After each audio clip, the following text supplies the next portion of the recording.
خوشت نمیاد؟ نمیدونم. تو فقط یه خورده از من میترسی نه؟ بله. نه ترس، من کاریت ندارم. من فقط میخوام به تو مهربونی کنم، میخوام که تو هم به من مهربونی کنی، میخوام دوستم داشته باشی. تو دیوونه ای؟ راست میگی، من دیوونم. برای اینکه هیچ کس در حالادی نمیتونه کسی رو اینقدر دوست داشته باشه. من تو زندگیم همه کار کردم، جنایت کردم، هرزگی کردم، دزدی کردم، اما هیچ وقت کسی رو اینقدر دوست نداشتم. ولی حالا تو رو میپرستم.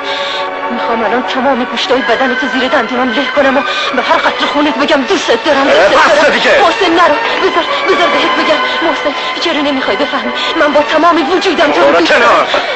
چی میخوای از جون من؟ نمیذارم بری.